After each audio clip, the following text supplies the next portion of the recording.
The 1,700 members that make up the Maine Army National Guard wear the same uniform and even train the same as the Army Reserve, but they operate in two very different circles. The Reserve, where the Lewiston shooter served part-time, deploys in support of our nation's defense.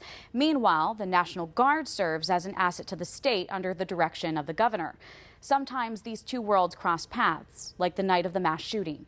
The Maine Army National Guard is full of Maine's best. But when Guard members aren't at their best, Colonel Zeb Murray says the conversation around seeking help is evolving. Like anybody, our service members navigate life and the stresses that come with it. Stresses that became all too real the night of October 25th. We knew quickly that many of our members that in their civilian capacity were first responders.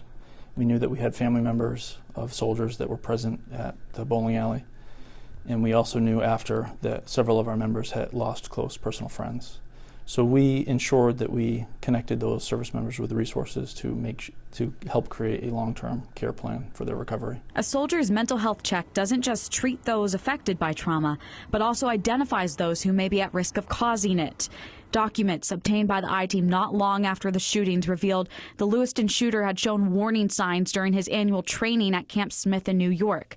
An internal review by the Army Reserve months after the tragedy cited failures among Reserve leadership to properly intervene. Those findings were a wake-up call for similar agencies. Here at the Maine Army National Guard, what did that look like? There were lessons learned, but for us, it was a reinforcement of the processes and programs we have in place. If someone's in crisis, like when they first exhibit that sign, how is that addressed here? Sometimes it's a family member that will reach out saying that their soldier needs some help, or it's a friend or the soldier themselves.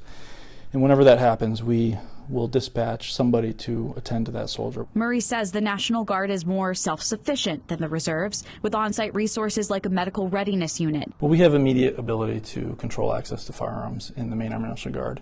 And we have channels through our Provost Marshal to local law enforcement agencies to help communicate concerns about soldiers and their mental state for access to weapons. With 75 members dedicated solely to soldier well-being, the Guard's mission is clear: reduce the stigma around seeking help and act before it's too late. We also tried to emphasize bystander intervention, because we think that the earlier we can get to somebody for help, the better the resolution will be. Because they know what's at stake if they don't. The Maine Army National Guard holds an annual Commander's Resiliency Council where Murray says they reviewed the final commission report and applied those lessons to their prevention training.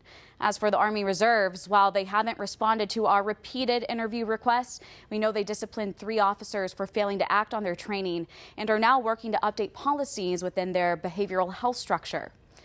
In the studio, I'm Stephanie Grinley.